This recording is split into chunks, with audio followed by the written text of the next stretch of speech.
Good YouTube. Quinn Wade come to out with that instant basketball analysis on Analysis Playground on YouTube, exclusively on there. 153 to 128 is what the Clippers did to the Timberwolves. The Clippers go to 33 and 32, 18 and 13 at home. They above 500 now. Can they stay above 500 to the for the entire season?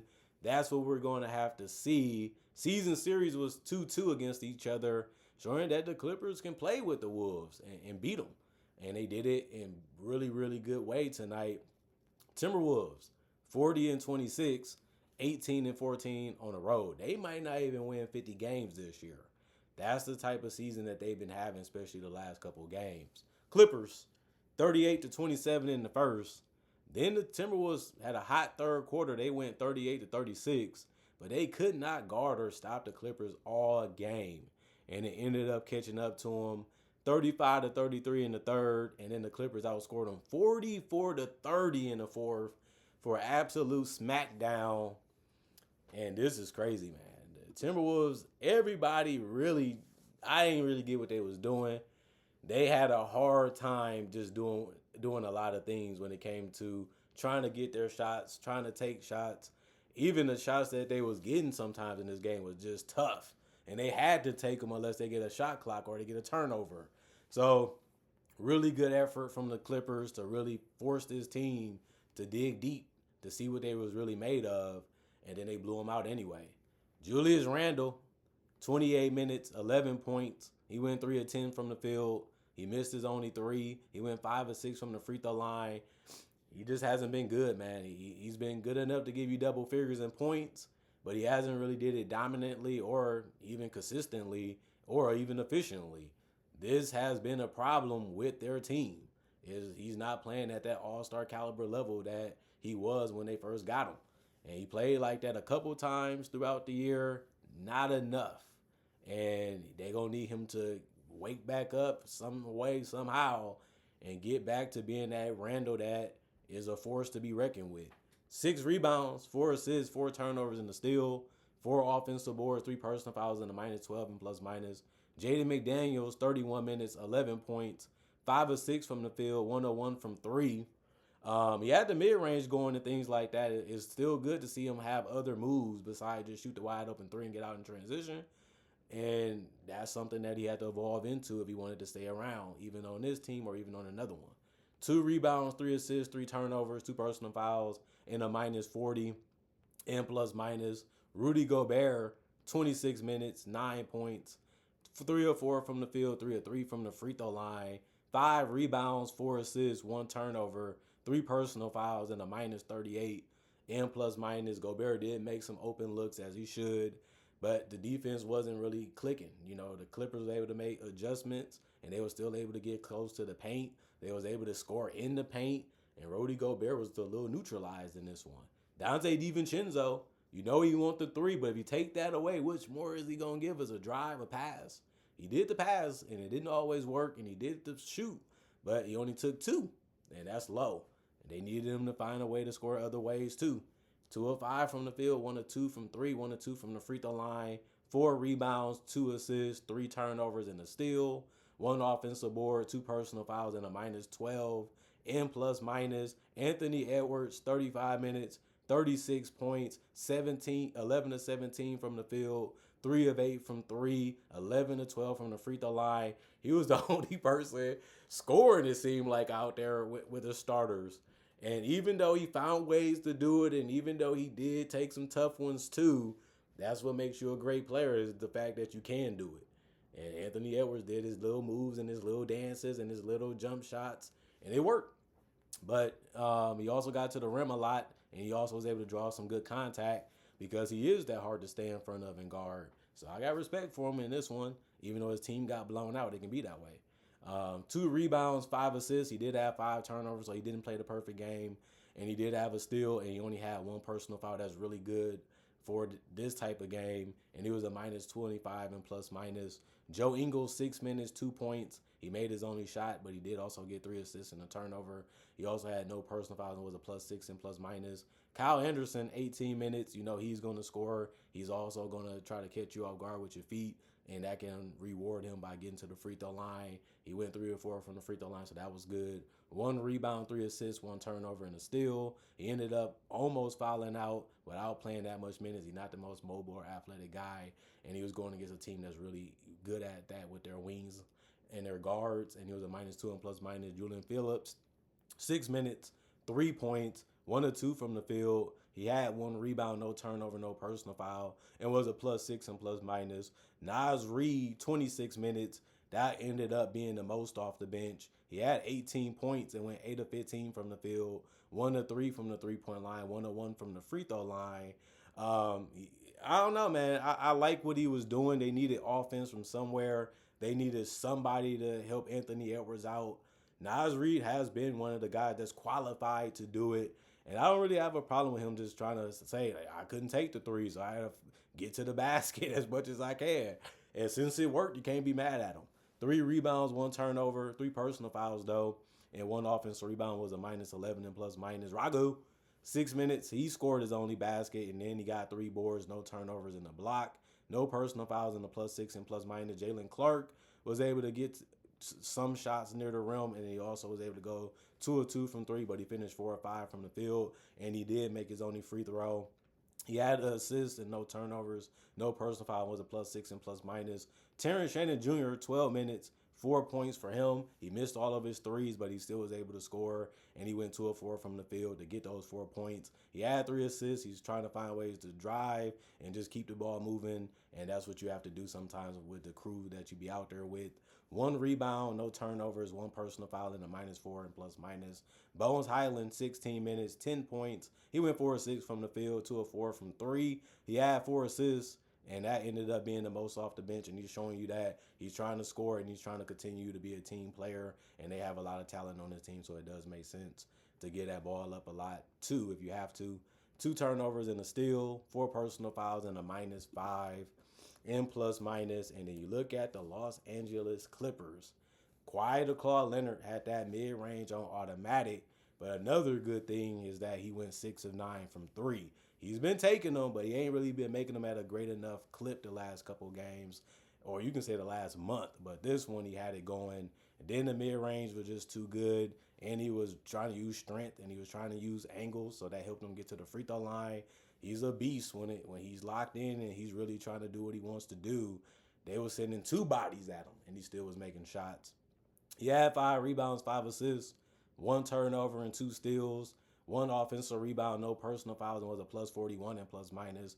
Derrick Jones Jr., 29 minutes, 12 points. He went 4 of 6 from the field. He missed his only 3, but he also went 4 of 4 from the free throw line, so a good game. He took good quality shots, and then he tried to just help out as much as he could on the defensive end. He got rewarded with 4 steals and 1 block for that mentality, and he also got 1 offensive rebound, 3 personal fouls, and was a +19 and plus minus. Brook Lopez, he made a 3, missed a 3.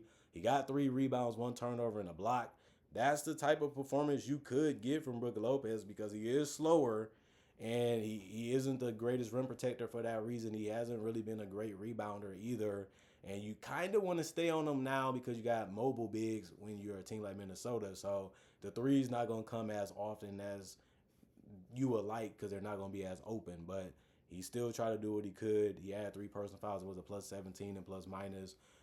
Chris Dunn, 24 minutes, 5 points, 2 of 3 from the field, 1 of 1 from 3. He had 2 rebounds and 6 assists, no turnovers, 4 steals. Really, really good thievery in this game, and he even caught Anthony Edwards. And some people be happy when they do that because they know how hard it is to do it. But he's good. Chris Dunn has been known for his defense before he was in the league. 4 personal fouls and a +17 and plus minus. Darius Garland, he is really good, man. And this is why we were sad that he missed so much time because he can hit floaters, he can hit mid-range, he can hit threes, and he can find you if you're open. And he does it, and he makes it look easy. 21 points, 8 of 13 from the field, not really missing anything. 5 of 9 from 3, that's really good. 6 assists with only 3 turnovers, but he got 2 steals and he got a rebound, and he had a personal foul and was a +5 and plus minus.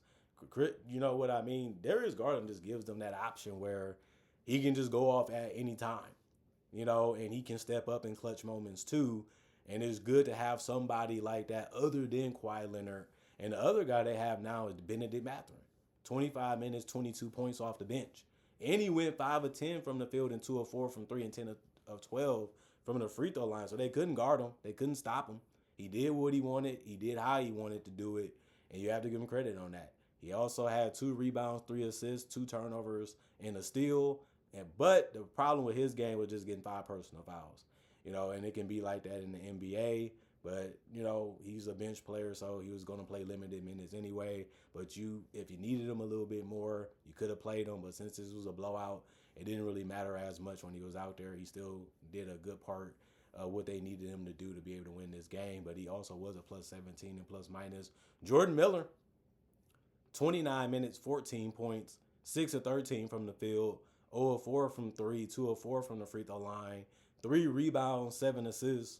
He can score by driving or hitting a jump shot. The jump shot really wasn't working all the way because he missed all of his threes, but he can do those things, and that's why you have to guard him because you don't want to leave him open and let him start making them too. 1 steal, 1 turnover, 2 offensive rebounds, 1 personal foul, and plus 10 and plus minus. Kobe Sanders. You got Jordan and Kobe on your team. Quite better win the title with the Clippers. 6 minutes, 2 points, 1 of 1 from the field because he made his only shot. He didn't do anything else but finish as a -6 and plus minus. Sean played 6 minutes. He had 6 points. He went 2 of 4 from 3. That ended up being a good night for him. 1 rebound, 3 assists, no turnovers, no personal fouls, and was a -6 and plus minus. Cam Christie, 6 minutes, 2 points, 1 of 2 from the field. He missed his only shot from 3, which was his only miss tonight. He did have 2 boards, 1 assist, no turnovers, no personal fouls. It was a -6 and plus minus, and all his rebounds was offensive. And Nico Batum gonna get open, but will he make his threes? Well, he went 2 for 2 and made every single one that he took. He did get 2 personal fouls, was a +9 and plus minus. Isaiah Jackson, 18 minutes, 9 points, 2 of 3 from the field, 5 of 6 from the free throw line, 6 rebounds. That was the most on the team. And that's low. That's a low amount, but you know what? They got it done in dominant fashion anyway, so I guess it didn't matter as much in this one. 3 assists, 1 turnover, 1 steal, 2 blocks, 3 personal fouls, and a +14 and plus minus. Norchit played, I think Norchad, I don't know how you say it, but I get it eventually. 6 minutes, 6 points. He went 3 of 3 from the field. All easy looks. He just had to put it in the basket at the point when he got the ball. He had 1 assist, no turnovers, and a steal. He had 2 personal fouls. It was a -6 and plus minus. And both teams shot 60+% from the field, but the Clippers shot 63 and the Wolves shot 60 on the dot. 51% from 3 for the Clippers, 44 for the Timberwolves, and then 83% from the free throw line for the Clippers. Although they did take 36, the Timberwolves shot 29 of them, made 86. 29 rebounds for the Clippers, 28 for the Timberwolves. 36 assists for the Clippers, 32 for the Timberwolves. 10 turnovers for the Clippers. The problem was 21 for the Timberwolves. When you're going against a team that's making everything on you and they're making their threes at a high clip, you can't turn over the ball to give them easy looks and easy chances of scoring the basketball. 16 steals for the Clippers, 5 for the Timberwolves. That was just too big of a difference. And then 4 blocks for the Clippers, 1 for the Timberwolves. Both teams had 7 offensive rebounds, 22 defensive for the Clippers, 21 for the Timberwolves. And then both teams had 24 personal fouls, although the Clippers did shoot more in this game, like I said before. So not much to say on this one besides it was a fun game in the beginning. Got really, really bad at the end for the Timberwolves. But I look at it like it was fun to watch. It was a really fun, entertaining game. And Kawhi Leonard, he's been putting on some really good performances. And they're going to need him to continue to do that if they're going to be a playoff or a play-in team. And we know how good he is. It's just, can he stay healthy for the rest of the run? That's going to be another thing because he needs to. And some people say it's a little silly because, yeah, you kind of want to win, but at the same time, nobody really thinks you're going to win a title. Nobody really thinks you're going to be more than a first-round exit, so they can wear that on their sleeves. We got so many new pieces. We got so many guys stepping up. We got so many guys that you just don't know what they can do or they capable of doing more. And we just got to go out there and see what happens. We make it in. Let's compete with what we have and show that we can be a team that can surprise you. And that's the mentality that they're going to have, going into the play and then possibly the playoffs. So we'll see how their season continues to play out. They have been one of the tougher teams to beat, these last 3 months basically, and they continue that against a really, really good Minnesota team who has been playing better than them basically the entire season. And the Clippers showed that we can hang with y'all. But at the end of the day, they embarrassed them in this one. Comment, like, subscribe, share. Hit that notification bell to get that analysis when it first come out. Y'all stay blessed up. Y'all stay good. Peace. And I'll see y'all later today for more analysis.